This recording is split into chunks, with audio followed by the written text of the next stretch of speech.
മലങ്കര സുറിയാനി കത്തോലിക്ക സഭയുടെ ടെലിവിഷൻ സമാരംഭിച്ചിരിക്കുന്ന സന്തോഷത്തിൻ്റെ സദ്വാർത്ത എന്ന പരമ്പരയിലേക്ക്, അതിൻ്റെ 60-ാം എപ്പിസോഡിലേക്ക് ഏവർക്കും ഹൃദയപൂർവ്വം സ്വാഗതം. വചനിപ്പ് കാലത്തെ അവസാനത്തെ ഞായറാഴ്ചയാണ് നാം ഇപ്പോൾ ആചരിക്കുക. ആരാധനകർമ്മ വത്സരത്തിലെ 2ാം കാലമായ എൽദ ദനഹ കാലം അടുത്ത ഞായറാഴ്ച സമാരംഭിക്കുന്നു. യേശുവിൻ്റെ തിരുജനനവും ബാല്യകാലവും ആയി ബന്ധപ്പെട്ട സംഭവങ്ങളാണ് ഈ വചനിപ്പ് കാലത്ത് നാം നമ്മുടെ ചിന്തയ്ക്ക് വിഷയീഭവിപ്പിക്കുക. ഇന്നത്തെ നമ്മളുടെ വേദഭാഗം വിശുദ്ധ യോസേഫിനുണ്ടായ ദർശനമാണ്. വിശുദ്ധ മത്തായി ശ്ലീഹ എഴുതിയ സുവിശേഷം 1-ാം അധ്യായം 18 മുതൽ 25 വരെയുള്ള വചനഭാഗമാണ് നമ്മുടെ ചിന്തയ്ക്ക് നാം വിഷയീഭവിപ്പിക്കുക. ഈ വചനഭാഗം നമുക്കിപ്പോൾ ശ്രദ്ധാപൂർവം ശ്രവിക്കാം. യേശുക്രിസ്തുവിന്റെ ജനനം ഇപ്രകാരമായിരുന്നു. അവന്റെ മാതാവായ മറിയവും ജോസഫും തമ്മിലുള്ള വിവാഹ നിശ്ചയം കഴിഞ്ഞിരിക്കെ അവർ സഹവസിക്കുന്നതിന് മുമ്പ് അവൾ പരിശുദ്ധാത്മാവിനാൽ ഗർഭിണിയായി കാണപ്പെട്ടു. അവളുടെ ഭർത്താവായ ജോസഫ് നീതിമാനാകയാലും അവളെ അപമാനിതയാക്കാൻ ഇഷ്ടപ്പെടായകയാലും അവളെ രഹസ്യമായി ഉപേക്ഷിക്കുവാൻ തീരുമാനിച്ചു. അവൻ ഇതേക്കുറിച്ച് ആലോചിച്ചുകൊണ്ടിരിക്കെ കർത്താവിന്റെ ദൂതൻ സ്വപ്നത്തിൽ പ്രത്യക്ഷപ്പെട്ട് അവനോട് പറഞ്ഞു, ദാവീദിന്റെ പുത്രനായ ജോസഫ് മറിയത്തെ ഭാര്യയായി സ്വീകരിക്കുവാൻ ശങ്കിക്കേണ്ട. അവൾ ഗർഭം ധരിച്ചിരിക്കുന്നത് പരിശുദ്ധാത്മാവിൽ നിന്നാണ്. അവളൊരു പുത്രനെ പ്രസവിക്കും. നീ അവന് യേശു എന്ന് പേരിടണം. എന്തെന്നാൽ അവൻ തന്റെ ജനത്തെ അവരുടെ പാപങ്ങളിൽ നിന്നും മോചിപ്പിക്കും. കന്യക ഗർഭം ധരിച്ചൊരു പുത്രനെ പ്രസവിക്കും. ദൈവം നമ്മോട് കൂടെ എന്നർത്ഥമുള്ള എമ്മാനുവേൽ എന്ന് വിളിക്കപ്പെടും എന്ന് കർത്താവ് പ്രവാചകൻ മുഖേന അരുളി ചെയ്തത് പൂർത്തിയാവാൻ വേണ്ടിയാണ് ഇതെല്ലാം സംഭവിച്ചത്. ജോസഫ് നിദ്രയിൽ നിന്നുണർന്ന് കർത്താവിന്റെ ദൂതൻ കൽപ്പിച്ചതുപോലെ പ്രവർത്തിച്ചു. അവൻ തന്റെ ഭാര്യയെ സ്വീകരിച്ചു.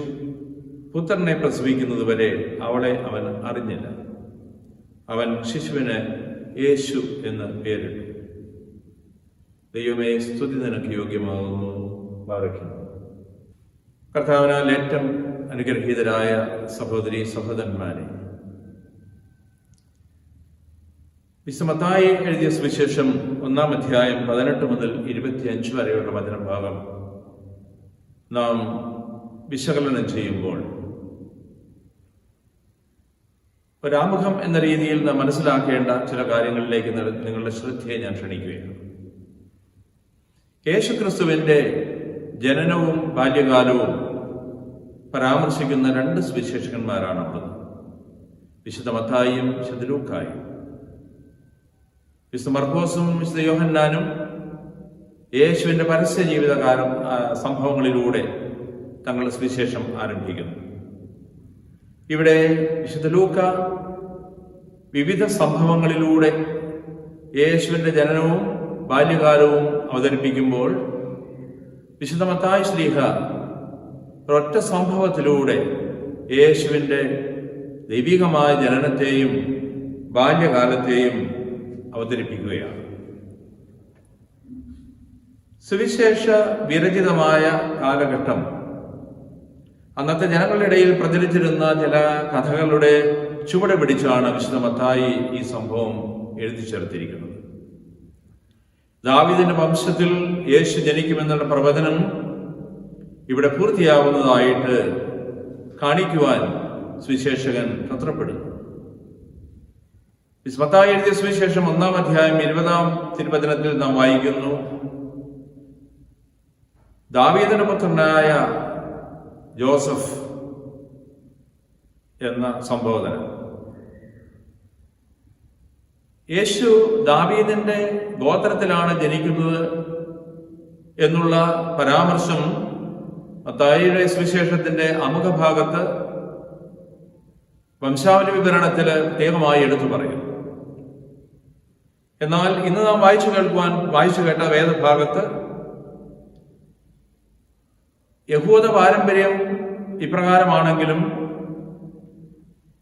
ദാവീദിന്റെ വംശത്തിൽ ജോസഫ് എന്നു പേരായ പുരുഷൻ എന്നുള്ള പരാമർശം, ദാവീദിന്റെ പുത്രനായ ജോസഫ് എന്ന പരാമർശം യേശുവിന്റെ വളർത്തുപിതാവ് എന്ന രീതിയിൽ ജോസഫിനെ നാം കാണണമെന്നും യേശുവിന്റെ യഥാർത്ഥ പിതാവ് ദൈവം തന്നെയാണെന്നും പരിശുദ്ധാത്മാവിന്റെ ശക്തി കൊണ്ടാണ് യേശു ഉരുവായത് എന്നും ഉള്ള സത്യമാണ് ഈ ദർശനത്തിലൂടെ, ജോസഫിനുണ്ടായ ദർശനത്തിലൂടെ വിശുദ്ധ മത്തായി ശ്ലീഹ നമ്മുടെ മുമ്പിൽ അവതരിപ്പിക്കുന്നത്. വിശുദ്ധ മത്തായി ഒരു ചരിത്രാവതരണ നടത്താത്തതിനാൽ യേശുവിന്റെ ജനനത്തിന്റെ സ്ഥലകാല വിവരണങ്ങൾ ഇവിടെ നടത്തുന്നില്ല. എങ്ങനെ അത് ദൈവിക പദ്ധതിയുടെ ഭാഗമായി എന്ന് കാണിക്കുന്നു. തുടർന്ന് വരുന്ന അധ്യായത്തിലെ സംഭവങ്ങളിലൂടെ ഈ ചരിത്ര സത്യങ്ങൾ സുവിശേഷകൻ വെളിച്ചത്ത് കൊണ്ടുവരികയാണ്. ഈ സുവിശേഷ ഭാഗത്തിന്റെ വ്യാഖ്യാനത്തിലേക്ക് നാം കടന്നു ചിന്തിക്കുമ്പോൾ നാം മനസ്സിലാക്കേണ്ട ചില കാര്യങ്ങൾ ഇപ്രകാരം പറഞ്ഞുകൊണ്ടാണ് സുവിശേഷകൻ തന്റെ സുവിശേഷം ആരംഭിക്കുന്നത്. യേശുവിന്റെ ജനനം ഇപ്രകാരമായിരുന്നു. അവന്റെ മാതാവായ മറിയവും ജോസഫും തമ്മിലുള്ള വിവാഹ നിശ്ചയം കഴിഞ്ഞിരിക്കെ അവർ സഹവസിക്കുന്നതിന് മുമ്പ് അവൾ പരിശുദ്ധാത്മാവിനാൽ ഗർഭിണിയായി കാണപ്പെട്ടു. ഇവിടെ നാം ശ്രദ്ധിക്കേണ്ട കാര്യങ്ങൾ,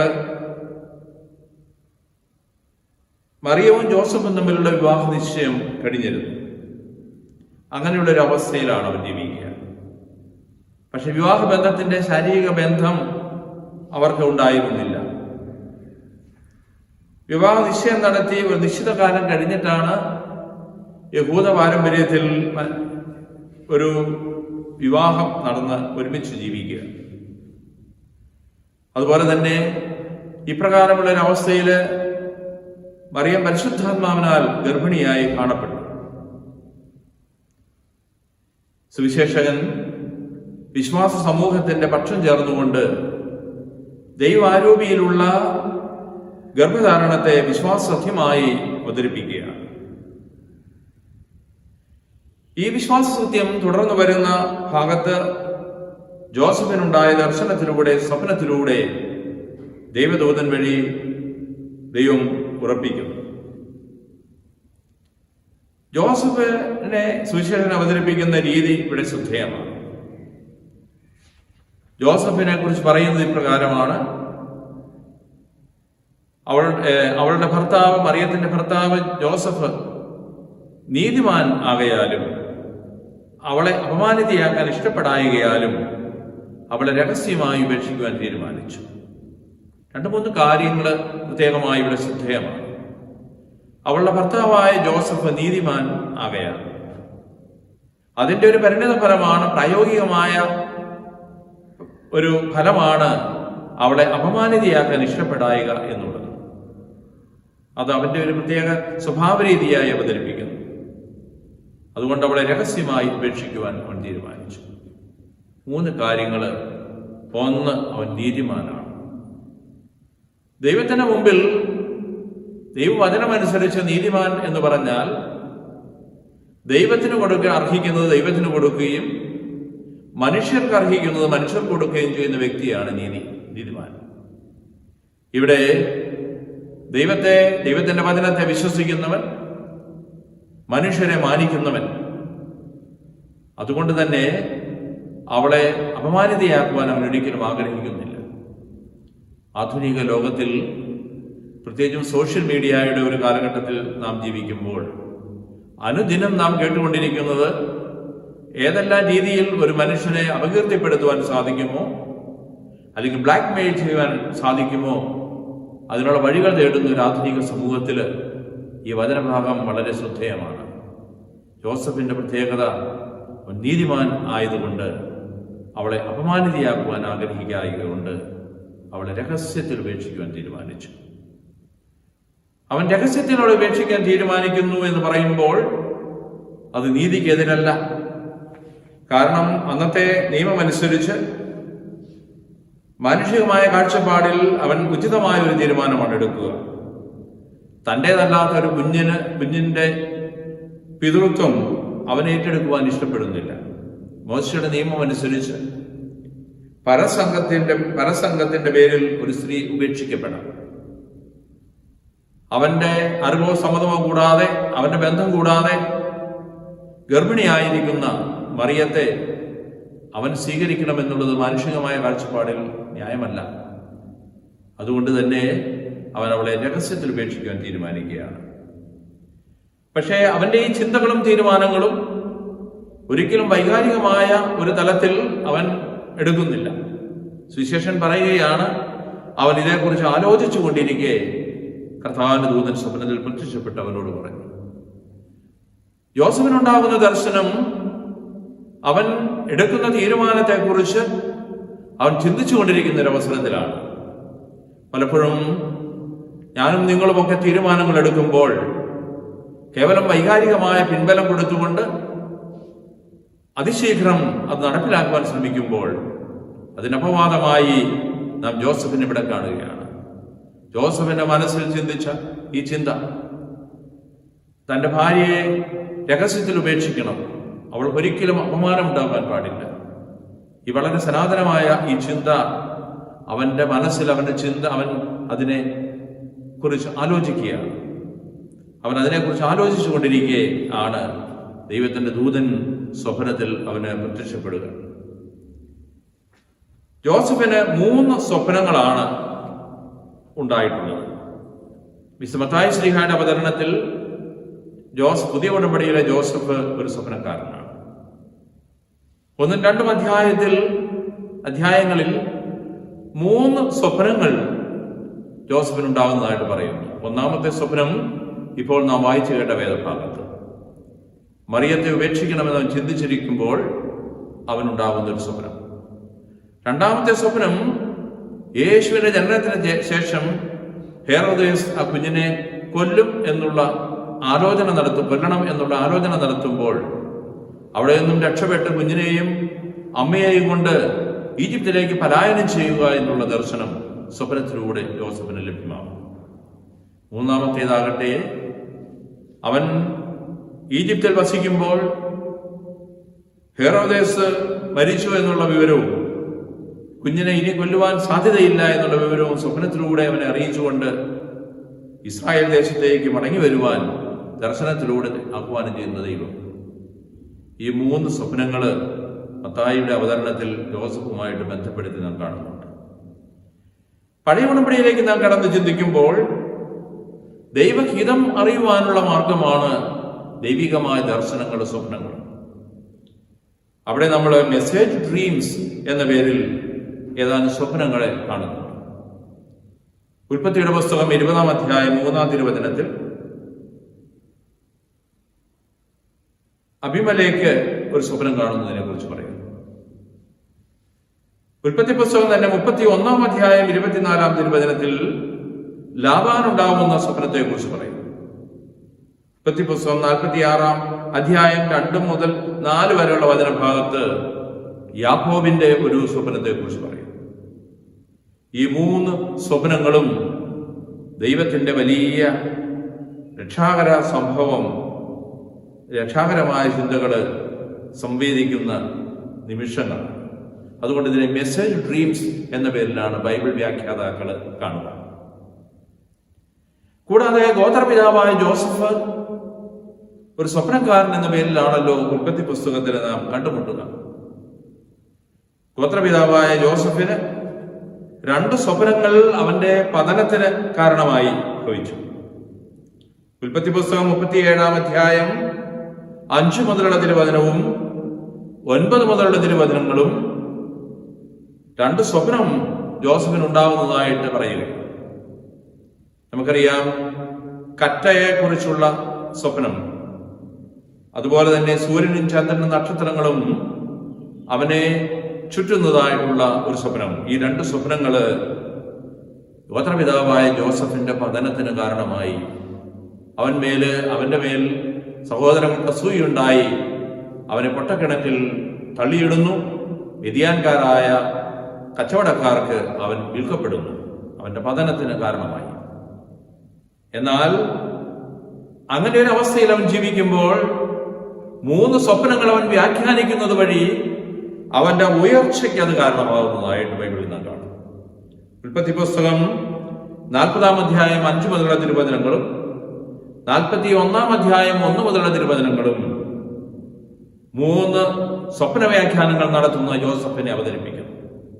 ഈ സ്വപ്ന വ്യാഖ്യാനങ്ങൾ നടത്തുന്നത് വഴിയായിട്ട് ജോസഫ് ഉയർച്ചയിലേക്ക് കടന്നു വരികയാണ്. നാം ഉൽപ്പത്തി പുസ്തകത്തിൽ മനോഹരമായ ഈ ദർശനങ്ങൾ വായിക്കുന്നു. അവിടെ ജോസഫ്, ഗോത്രപിതാവായ ജോസഫ് ഒരു സ്വപ്നക്കാരനായി അവതരിപ്പിക്കപ്പെടുന്നു.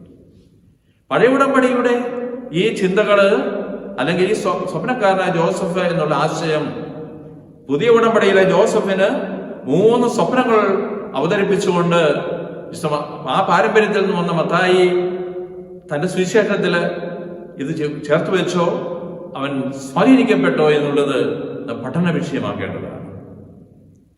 ഇവിടെ ജോസഫിന്റെ സ്വപ്നത്തിലേക്ക് നാം കടന്നു ചിന്തിക്കുമ്പോൾ, അതിന്റെ വിശദാംശങ്ങളിലേക്ക് നാം കടക്കുമ്പോൾ 4 കാര്യങ്ങളാണ് പ്രത്യേകമായിട്ട് നമ്മുടെ കാണുന്നത്. ഒന്ന്, ദാവീദിന്റെ പുത്രനായ ജോസഫ് സംബോധനയാണ്. മറിയത്തെ ഭാര്യയായി സ്വീകരിക്കുവാൻ നീ ശങ്കിക്കേണ്ട. അവൾ ഗർഭം ധരിച്ചിരിക്കുന്നത് പരിശുദ്ധാത്മാവിൽ നിന്നാണ്. ഒന്നാമത്തെ ചിന്തയാണ് മറിയത്തിന്റെ ഗർഭധാരണത്തിന്റെ കാരണം ദൈവരൂപി തന്നെ. അവൾ ദൈവികമായി ഗർഭം ധരിച്ചിരിക്കുന്നു, പരിശുദ്ധാത്മാവിന്റെ ശക്തിയാൽ ഗർഭിണിയായിരിക്കുന്നു. ഇതാണ് ഒന്നാമത്തെ പോയിന്റ്. അതുകൊണ്ട് നീ അവളെ ഭാര്യയായി സ്വീകരിക്കുവാൻ ശങ്കിക്കേണ്ട, ഉപേക്ഷിക്കേണ്ട കാര്യമില്ല. രണ്ടാമത്തെ കാര്യം, അവളൊരു പുത്രനെ പ്രസവിക്കും. രണ്ടാമത്തെ അറിയിപ്പാണ്. യേശയ്യായുടെ പുസ്തകം 7-ാം അധ്യായം 14-ാം വാക്യത്തിൽ നാം വായിക്കുന്നു, കന്യക ഗർഭം ധരിച്ചൊരു പുത്രനെ പ്രസവിക്കും. എമ്മാനുവേൽ എന്നർത്ഥമുള്ള എമ്മാനുവേൽ എന്നവൻ വിളിക്കപ്പെടും. ദൈവം നമ്മോടുകൂടെ എന്നർത്ഥമുള്ള എമ്മാനുവേൽ എന്നവൻ വിളിക്കപ്പെടും. ഇതാണ് യേശയ്യായുടെ പുസ്തകത്തിൽ നാം വായിക്കുക. യഹൂദ പാരമ്പര്യമുള്ള മത്തായി ഇപ്രകാരം പഴയ ഉടമ്പടിയുടെ പൂർത്തീകരണം അവതരിപ്പിക്കുന്ന ഒരു പാരമ്പര്യത്തിൽ നിന്നുകൊണ്ട് ഈ വചനം പിൻബലമായി വെച്ചുകൊണ്ട് അവൾ ഒരു പുത്രനെ പ്രസവിക്കും എന്നുള്ള അറിയിപ്പ് ഈ സ്വപ്നത്തിന്റെ 2ാം ഭാഗമായിട്ട് അവതരിപ്പിക്കുന്നു. മൂന്നാമതായി നാം കാണുന്നു, നീ അവൻ യേശു എന്ന് പേരിടണം. ഈ കുഞ്ഞിന് യേശു എന്ന് പേര് കൊടുക്കണം എന്നുള്ള നിർദ്ദേശം സ്വപ്നത്തിലൂടെ ജോസഫിന് ലഭ്യമാകുകയാണ്. 4-മതായി ആ ശിശു അവന്റെ ദൗത്യം എന്താണ്, അവൻ എന്തായിത്തീരും എന്ന് പറയുകയാണ്. അവൻ തന്റെ ജനത്തെ അവരുടെ പാപങ്ങളിൽ നിന്ന് മോചിപ്പിക്കും. പാപവിമോചനനായി രക്ഷകനായി യേശു കടന്നു വരുന്നു എന്നുള്ള ചിന്ത, അതിന് പിൻബലമാണിത്. അവൻ തന്റെ ജനത്തെ പാപങ്ങളിൽ നിന്നും മോചിപ്പിക്കും. മാലാഖ കൊടുക്കുന്ന ഈ സന്ദേശം, ഈ സ്വപ്ന സന്ദേശം, ഈ 4 കാര്യങ്ങൾ. ഒന്ന്, നീ നിന്റെ ഭാര്യ മറിയം ഗർഭിണിയായിരിക്കുന്ന പരിശുദ്ധാത്മാവ് കൊണ്ടാണ്. അവൾ ഒരു പുത്രനെ പ്രസവിക്കും. അവൻ യേശു എന്ന് പേരിടണം. അവൻ തന്റെ ജനത്തെ പാപങ്ങളിൽ നിന്ന് മോചിപ്പിക്കും. ഈ 4 കാര്യങ്ങളാണ് ഈ സ്വപ്നത്തിന്റെ ഉള്ളടക്കം. മാലാഖ വഴിയുള്ള ഈ സന്ദേശം വിശുദ്ധ മത്തായി പഴയ ഉടമ്പടിയിലെ ജനന അറിയിപ്പുകളുടെ രീതിയിൽ അവതരിപ്പിച്ചിരിക്കുന്നു. ബർത്ത് ഓറക്കിൾസ് എന്ന പേരിലാണ് അത് അറിയപ്പെടുക. പഴയ ഉടമ്പടിയിൽ ഇപ്രകാരമുള്ള ബർത്ത് ഓറക്കിൾസ് അല്ലെങ്കിൽ ജനന അറിയിപ്പുകളുടെ ഫോർമുലയുണ്ട്, രീതികളുണ്ട്. അതിവിടെ മത്തായി അനുധാവനം ചെയ്തിരിക്കുന്നു. ഒന്ന്, ഗർഭധാരണത്തെക്കുറിച്ചുള്ള ഒരു മുന്നറിയിപ്പ്. 2, കുട്ടിയുടെ ജനനത്തെക്കുറിച്ചുള്ള ഒരു പരാമർശം. 3, കുട്ടിക്ക് കൊടുക്കുന്ന അർത്ഥപൂർണമായ നാമം, പേര്. 4, കുട്ടി ചെയ്യുവാൻ പോകുന്ന കാര്യങ്ങളുടെ ഹ്രസ്വ അവതരണം. പഴയ ഉടമ്പടി നാം പരിശോധിക്കുമ്പോൾ ഉൽപ്പത്തിയുടെ പുസ്തകം 16-ാം അധ്യായം 11 മുതലുള്ള തിരുവചനത്തിൽ ഇസ്മായേലിന്റെ ജനനത്തെക്കുറിച്ച് പറയുന്ന ഭാഗമുണ്ട്. യേശയ്യായുടെ പുസ്തകം 7-ാം അധ്യായം 14 മുതൽ 16 വരെയുള്ള തിരുവചനത്തിൽ യേശുവിന്റെ ജനനത്തെക്കുറിച്ചുള്ള പ്രവചന ഭാഗമുണ്ട്. ഇതിന്റെ ചുവട് പിടിച്ച് പുതിയ ഉടമ്പടിയിൽ തന്നെ ലൂക്കായുടെ സുവിശേഷം 1-ാം അധ്യായത്തിൽ 30 മുതൽ 33 വരെയുള്ള വചന ഭാഗത്ത് മാലാഖ മറിയത്തോട് ദൂത് പറയുന്നുണ്ട്. ഈ ഭാഗങ്ങളിലെല്ലാം ഈ ഒരു പാറ്റേൺ, ഈ ഒരു രീതി അവലംബിച്ചിരിക്കുന്നു. ഗർഭധാരണത്തെക്കുറിച്ചുള്ള ഒരറിയിപ്പ്, കുട്ടിയുടെ ജനനത്തെക്കുറിച്ചുള്ള പരാമർശം, കുട്ടിക്ക് കൊടുക്കുന്ന അർത്ഥപൂർണമായ നാമം, പേര്, 4 കുട്ടി ആരായിത്തീരും, അവൻ ചെയ്യുവാൻ പോകുന്ന കാര്യം. ഇവിടെ മത്തായി പഴയ ഉടമ്പടിയുടെ പ്രവചന പൂർത്തീകരണമായി യേശുവിന്റെ ജനനത്തെ അവതരിപ്പിക്കുന്നുണ്ട്. മത്തായിയുടെ സുവിശേഷം നാം പരിശോധിച്ചാൽ അങ്ങനെ തിരുവചനം പൂർത്തിയായി എന്ന് പറഞ്ഞുകൊണ്ട് 10 പ്രവചന പൂർത്തീകരണങ്ങൾ മത്തായി തന്റെ സുവിശേഷത്തിൽ അവതരിപ്പിക്കുന്നുണ്ട്. വിശുദ്ധ യോഹന്നാൻ മറ്റൊരു രീതിയിൽ പഴയ ഉടമ്പടിയുടെ പൂർത്തീകരണം റീപ്ലേസ്മെന്റ് തിയോളജി എന്ന് പറഞ്ഞുകൊണ്ട് ഒന്നിന് പകരമായിട്ട് പഴയതിനെ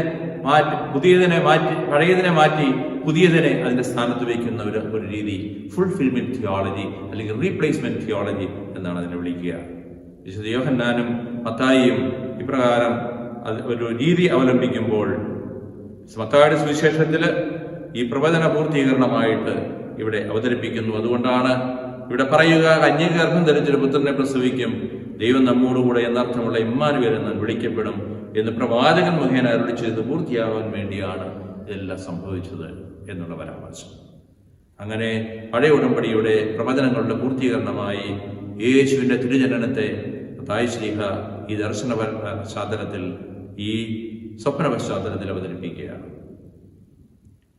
ഇനിയും ഇതിന്റെ അവസാന ഭാഗത്തേക്ക് നാം കടന്നു ചിന്തിക്കുമ്പോൾ ഈ സ്വപ്നത്തോട് ഉള്ള ജോസഫിന്റെ പ്രതികരണമാണ് നാം വിശകലനം ചെയ്യേണ്ടത്. ജോസഫ് നിദ്രയിൽ നിന്നുണർന്ന് കർത്താവിന്റെ ദൂതൻ കൽപ്പിച്ചതുപോലെ പ്രവർത്തിച്ചു. അവൻ തന്റെ ഭാര്യയെ സ്വീകരിച്ചു. പുത്രനെ പ്രസവിക്കുന്നതുവരെ അവളെ അവൻ അറിഞ്ഞില്ല. അവൻ ശിശുവിനെ യേശു എന്ന് പേരിട്ടു. ജോസഫ് ദൈവത്തിന്റെ ഈ വലിയ ദൈവികമായ ദർശനത്തോടെ ഇങ്ങനെ പ്രതികരിച്ചു എന്നുള്ളതാണ് നമ്മുടെ കാണുക. ഒന്നാമതായി അവൻ ഉണർന്ന് കർത്താവിന്റെ ദൂതൻ കൽപ്പിച്ചതുപോലെ ചെയ്തു. ദൈവത്തിന്റെ വഴികളെ പിൻചൊല്ലുന്നവൻ, ദൈവത്തിന്റെ വചനത്തോട് പ്രതികരിക്കുന്ന, ക്രിയാത്മകമായി പ്രതികരിക്കുന്ന വിശ്വാസിയായ ഒരു മനുഷ്യൻ. 2, അതിന്റെ പ്രായോഗികമായ തലം അവൻ ഉപേക്ഷിക്കുവാൻ തീരുമാനിച്ചിരുന്ന മറിയത്തെ ഭാര്യയായി സ്വീകരിച്ചു. 3, പുത്രനെ പ്രസവിക്കുന്നതുവരെ അവളുമായൊരു ബന്ധം, ശാരീരിക ബന്ധത്തിന് അവൻ പോയില്ല. അവളെ അവൻ അറിഞ്ഞില്ല എന്നാണ് പറയുക. പഴയ ഉടമ്പടിയുടെ പശ്ചാത്തലത്തിൽ യാത എന്നുള്ള ഒരു ഹെബ്രായ വാക്കാണ് ടു നോ, അറിയുക എന്നുള്ളതിന് ഉപയോഗിക്കുക. അത് കേവലം ബൗദ്ധികമായ ഒരു അറിവല്ല, ശാരീരികമായ ഒരു ബന്ധവും ഒരു ചേർച്ചയുമാണത്. അങ്ങനെ അവളുമായ ഒരു ശാരീരിക ബന്ധത്തിലേക്ക്, അങ്ങനെയുള്ള റിലേഷൻഷിപ്പിലേക്ക് അവൻ പോയില്ല എന്ന് അതുവരെ, കുഞ്ഞിനെ പ്രസവിക്കുന്നത് വരെ എന്ന് സുവിശേഷം രേഖപ്പെടുത്തുന്നു. 4-മതായി അവസാനമായി പറയുകയാണ്, അവൻ ശിശുവിന് യേശു എന്ന് പേരിട്ടു. യേശുവ എന്ന വാക്കിന്റെ അർത്ഥം യേശു രക്ഷകൻ എന്നാണ്. യഹോവ രക്ഷിക്കുന്നവനാണ്. അതുകൊണ്ട് തന്റെ ഏകജാതൻ വഴി രക്ഷ സാധിച്ചു എന്നുള്ള ആ ചിന്തയാണ് യേശു എന്ന് ഈ കുഞ്ഞിന് പേരിടുമ്പോൾ ലഭ്യമാകുന്നത്. അവൻ ആ കുട്ടിക്ക് യേശു എന്ന് പേരിട്ടു. പിതാവിന്റെ അവകാശമാണ് ഒരു കുഞ്ഞിന് പേര് കൊടുക്കുക എന്നുള്ളത്. കഴിഞ്ഞ ആഴ്ചയിൽ നാം കണ്ടു, മറിയം പറഞ്ഞിട്ട് അവർ എലിസബത്ത് പറഞ്ഞിട്ടും അവർ സമ്മതിക്കാത്തൊരു സാഹചര്യത്തിൽ യോഹന്നാൻ എന്ന ശ്രാവയോഹന്നാൻ വിളിക്കപ്പെടണമെന്നുള്ള ചിന്ത ഊമനായിരുന്ന സഖറിയ എഴുത്തുപലക വരുത്തി എഴുതുമ്പോൾ അവന്റെ ഒരു അവകാശമായി അവതരിപ്പിക്കപ്പെടുന്നു. ഇവിടെയും അവൻ ശിശുവിന് യേശു എന്ന് പേരിട്ടു.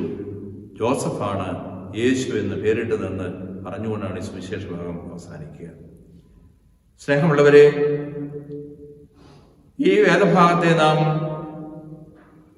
വിശകലനം ചെയ്ത് നമ്മുടെ ചിന്തയ്ക്കും ധ്യാനത്തിനും വിഷയമാക്കുമ്പോൾ പ്രായോഗികമായ നമ്മുടെ ജീവിതത്തിൽ നമുക്ക് ഈ ജോസഫ് മാതൃകയാണ്.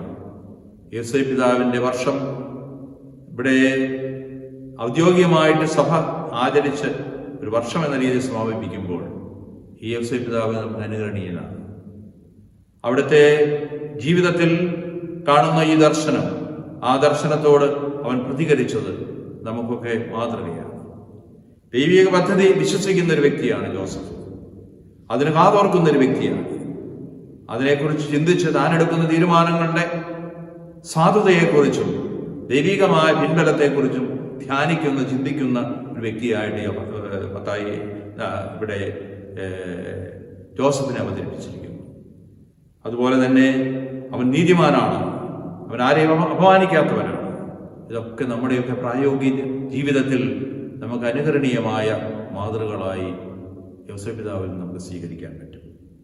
വെളിപാടുകളോട് കൂറ് പുലർത്തുന്നവൻ, ദൈവിക വെളിപാട് സ്വപ്നത്തിലൂടെ ദൈവദൂതൻ വഴി അവന് ലഭ്യമായപ്പോൾ അതിനോട് കൂറ് പുലർത്തി ക്രിയാത്മകമായി പ്രതികരിക്കുന്ന ജോസഫ് നമുക്ക് മാതൃകയാണ്.